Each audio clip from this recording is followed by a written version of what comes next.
श्री गणेशाय नमः। ओम नमो भगवते वासुदेवाय।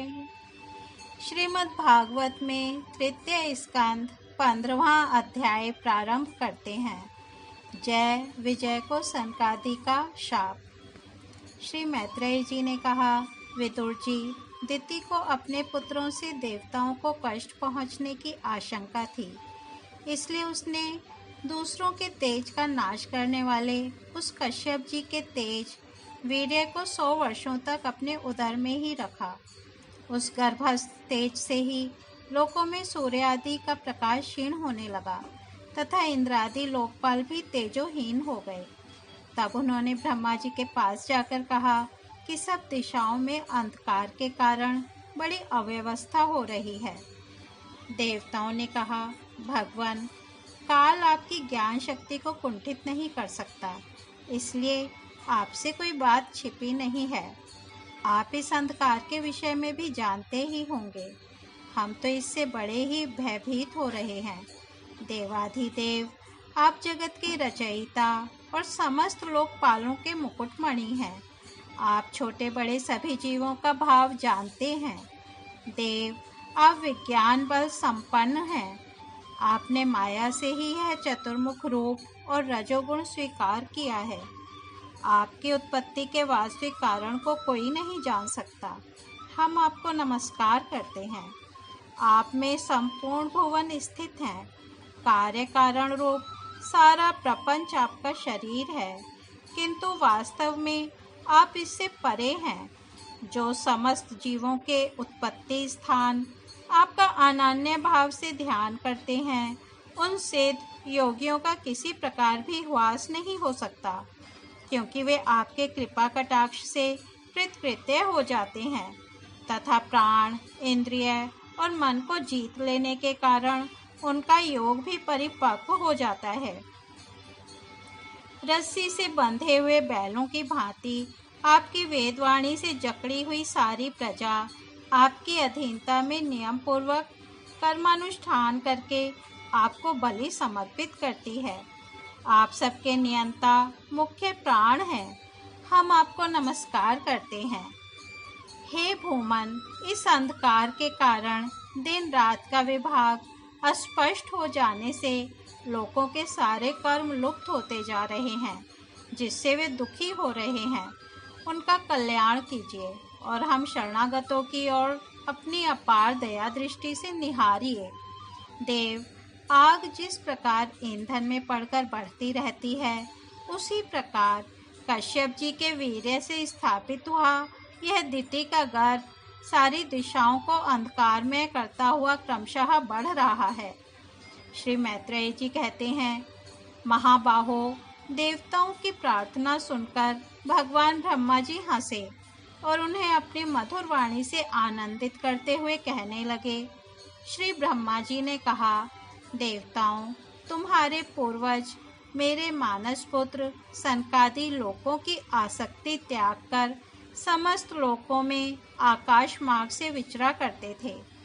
एक बार वे भगवान विष्णु के शुद्ध सत्वमय सब लोकों के शिरोभाग में स्थित वैकुंठ धाम में जा पहुँचे। वहाँ सभी लोग विष्णु रूप होकर रहते हैं और वह प्राप्त भी उन्हीं को होता है जो अन्य सब प्रकार की कामनाएं छोड़कर केवल भगवत चरण शरण की प्राप्ति के लिए ही अपने धर्म द्वारा उनकी आराधना करते हैं। वहाँ वेदांत प्रतिपाद्य धर्म मूर्ति श्री आदि नारायण हम अपने भक्तों को सुख देने के लिए शुद्ध सत्व में स्वरूप धारण कर हर समय विराजमान रहते हैं। उस लोक में नह श्रेयस नामक एक वन है, जो मूर्तिमान कैवल्य सा ही जान पड़ता है। वह सब प्रकार की कामनाओं को पूर्ण करने वाले वृक्षों से सुशोभित है, जो स्वयं हर समय 6 ऋतुओं की शोभा से संपन्न रहते हैं। वहाँ विमानचारी गंधर्वगण अपनी प्रियाओं के सहित अपने प्रभु की पवित्र लीलाओं का गान करते रहते हैं, जो लोगों की संपूर्ण पाप राशि को भस्म कर देने वाली है। उस समय सरोवरों में खिली हुई मकरंद पूर्ण वासंतिक माधवी लता की सुमधुर गंध उनके चित्त को अपनी ओर खींचना चाहती है, परंतु वे उसकी ओर ध्यान ही नहीं देते, वरम उस गंध को उड़ाकर लाने वाले वायु को ही बुरा भला कहते हैं। जिस समय भ्रमर राज ऊंचे स्वर से गुंजार करते हुए मानो हरि कथा का गान करते हैं, उस समय थोड़ी देर के लिए कबूतर, कोयल, सारस, चकवे, पपीहे, हंस, तोते, तीतर और मोरों का कोलाहल बंद हो जाता है, मानो वे भी उस कीर्तन आनंद में बेसुध हो जाते हैं। श्री हरि तुलसी से अपने श्री विग्रह को सजाते हैं और तुलसी की गंध का ही अधिक आदर करते हैं। यह देखकर वहाँ के मंदार, कुंद, कुर्बक अर्थात तिलक वृक्ष, उत्पल जो रात्रि में खिलने वाला कमल है, चंपक, अर्ण, पुन्नाग, नागकेसर, बकुल अर्थात मौलसिरी, अम्बुज अर्थात दिल में खिलने वाला कमल और पारिजात आदि पुष्प सुगंध युक्त होने पर भी तुलसी का ही तप अधिक मानते हैं। वह लोक वैदूर्य, मरकतमणि अर्थात पन्ने और स्वर्ण के विमानों से भरा हुआ है।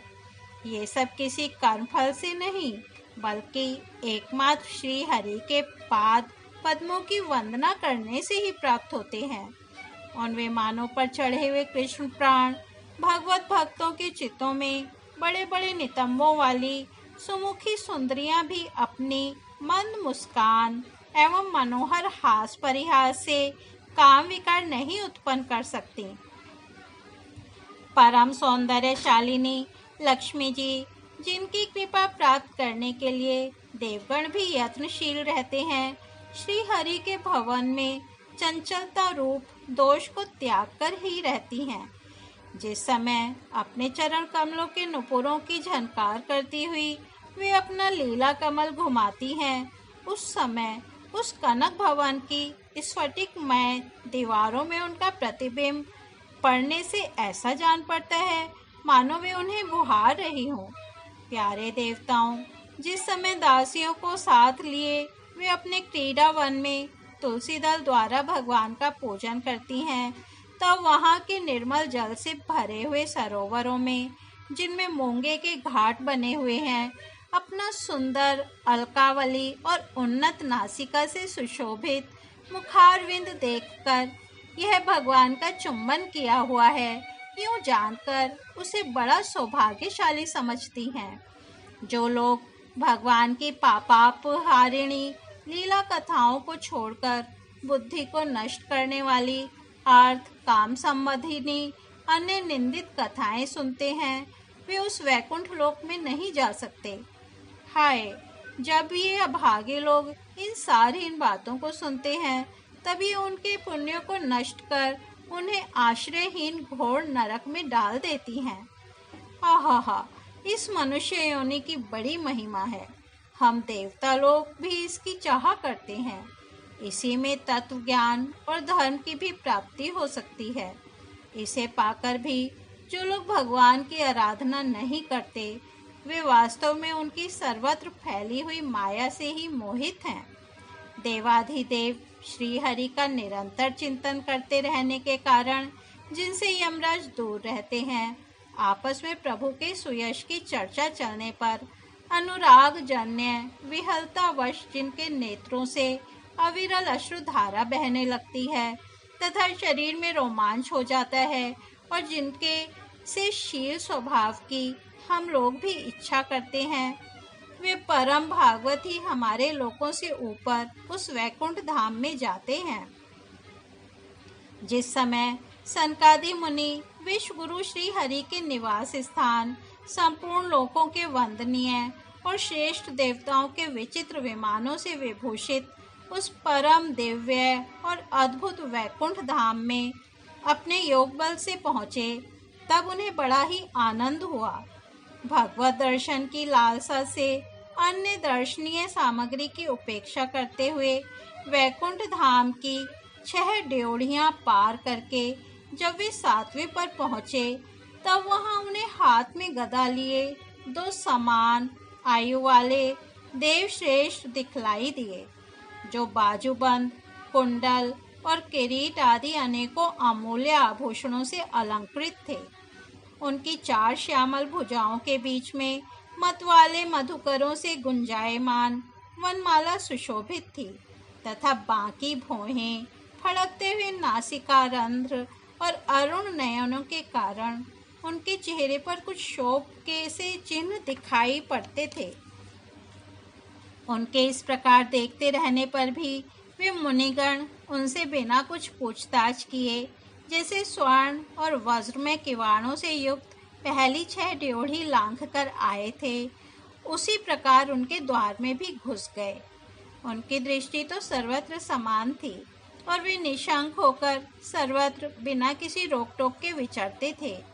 वे चारों कुमार पूर्ण तत्वज्ञ थे तथा ब्रह्मा की सृष्टि में आयु में सबसे बड़े होने पर भी देखने में 5 वर्ष के बालकों से जान पड़ते थे और दिगंबर वृत्ति से नंग धड़ंग रहते थे। उन्हें इस प्रकार निसंकोच रूप से भीतर जाते देख उन द्वारपालों ने भगवान के शील स्वभाव के विपरीत सनकादि के तेज की हंसी उड़ाते हुए उन्हें बेतड़ाकर रोक दिया। यद्यपि वे ऐसे दुर्व्यवहार के योग्य नहीं थे। जब उन द्वारपालों ने वैकुंठवासी देवताओं के सामने पूजा के सर्वश्रेष्ठ पात्र उन कुमारों को इस प्रकार रोका, तब अपने प्रियतम प्रभु के दर्शनों में विघ्न पड़ने के कारण उनके नेत्र सहसा कुछ कुछ क्रोध से लाल हो उठे और वे इस प्रकार कहने लगे। मुनियों ने कहा, अरे द्वारपालों, जो लोग भगवान की महती सेवा के प्रभाव से इस लोक को प्राप्त होकर यहाँ निवास करते हैं, वे तो भगवान के समान ही समदर्शी होते हैं। तुम दोनों भी उन्हीं में से हो, किंतु तुम्हारे स्वभाव में यह विषमता क्यों है? भगवान तो परम शांत स्वभाव हैं, उनका किसी से विरोध भी नहीं है। फिर यहाँ ऐसा कौन है जिस पर शंका की जा सके? तुम स्वयं कपटी हो, इसी से अपने ही समान दूसरों पर शंका करते हो। भगवान के उदर में यह सारा ब्रह्मांड स्थित है, इसलिए यहाँ रहने वाले ज्ञानी जन सर्वात्मा श्री हरि से अपना कोई भेद नहीं देखते, बल्कि महाकाश में घटाकाश की भांति उनमें अपना अंतर्भाव देखते हैं।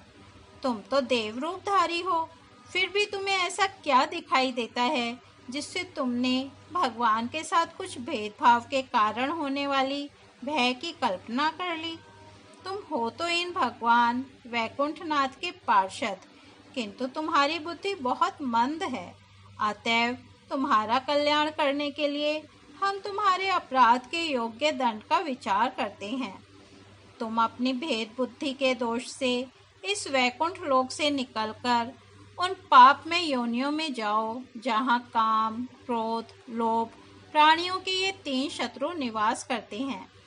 सनकादि के ये कठोर वचन सुनकर और ब्राह्मणों के शाप को किसी भी प्रकार के शस्त्र समूह से निवारण होने योग्य न जानकर श्री हरि के वे दोनों पार्षद अत्यंत दीन भाव से उनके चरण पकड़कर पृथ्वी पर लौट गए। वे जानते थे कि उनके स्वामी श्री हरि भी ब्राह्मणों से बहुत डरते हैं। फिर उन्होंने अत्यंत आतुर होकर कहा, भगवान, हम अवश्य अपराधी हैं, अतः आपने हमें जो दंड दिया है वह उचित ही है और वह हमें मिलना ही चाहिए। हमने भगवान का अभिप्राय न समझकर उनकी आज्ञा का उल्लंघन किया है। इससे हमें जो पाप लगा है वह आपके दिए हुए दंड से सर्वथा धुल जाएगा, किंतु हमारी इस दुर्दशा का विचार करके यदि करुणावश आपको थोड़ा सा भी अनुताप हो तो ऐसी कृपा कीजिए कि जिससे उन अधमाधम योनियों में जाने पर भी हमें भगवत स्मृति को नष्ट करने वाला मोह ना प्राप्त हो।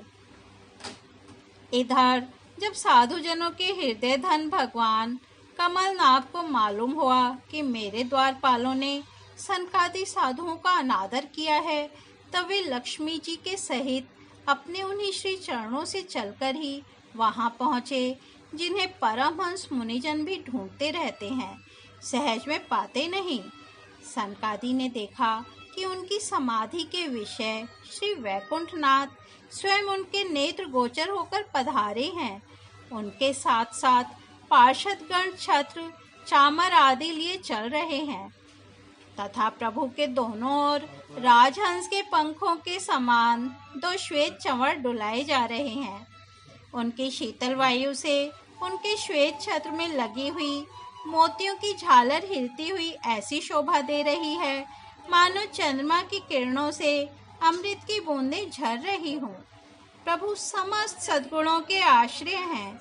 उनकी सौम्य मुख मुद्रा को देखकर जान पड़ता था मानो वे सभी पर अनवरत कृपा सुधा की वर्षा कर रहे हैं।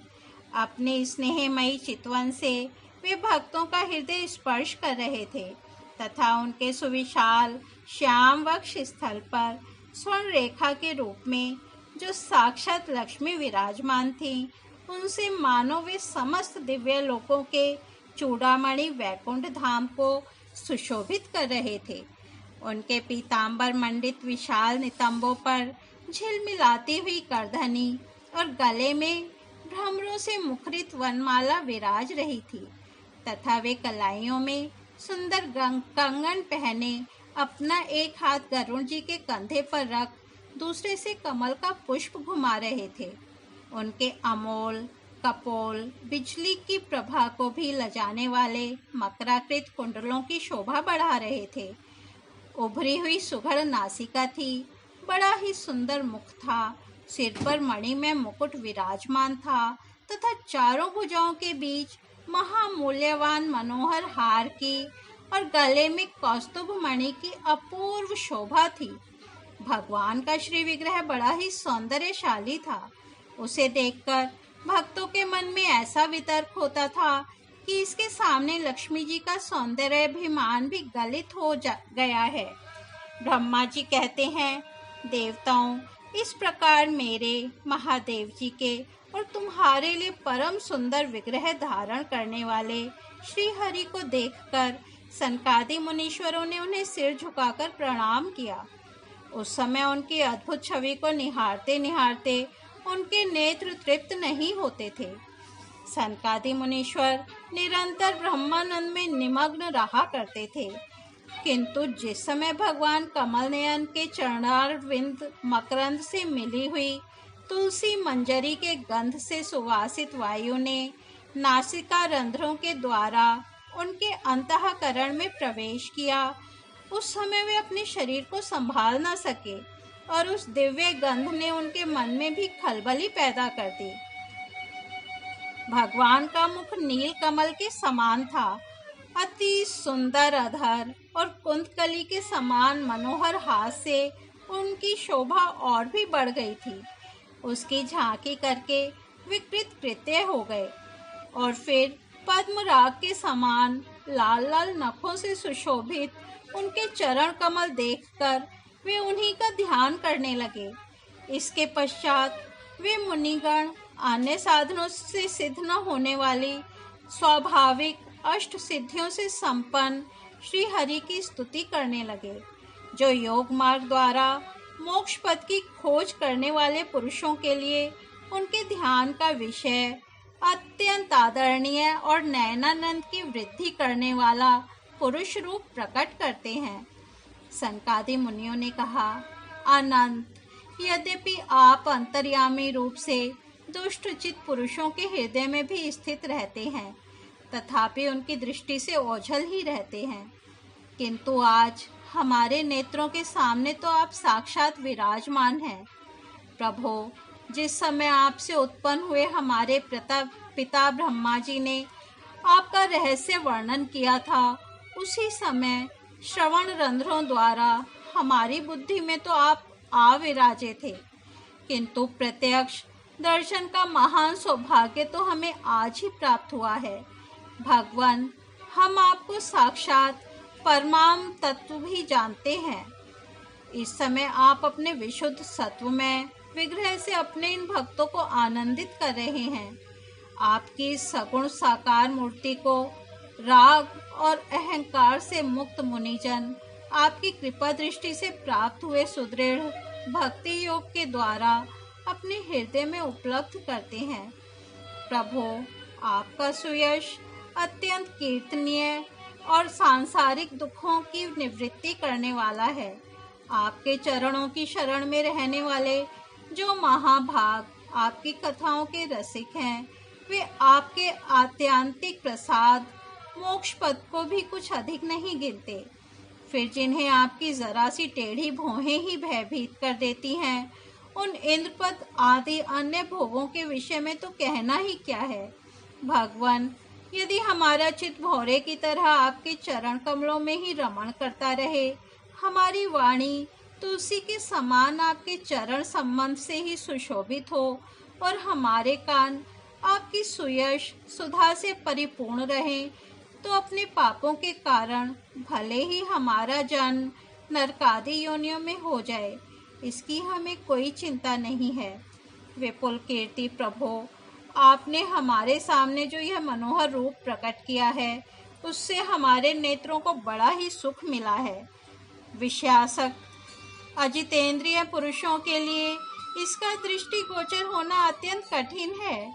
आप साक्षात भगवान हैं और इस प्रकार स्पष्टतया हमारे नेत्रों के सामने प्रकट हुए हैं। हम आपको प्रणाम करते हैं। इस प्रकार श्रीमद् भागवत में तृतीय स्कंद 15वां अध्याय समाप्त होता है। कल हम 16वां अध्याय जय विजय का वैकुंठ से पतन सुनेंगे। तब तक हम यहीं विराम देते हैं। हरि ओम तत्सत।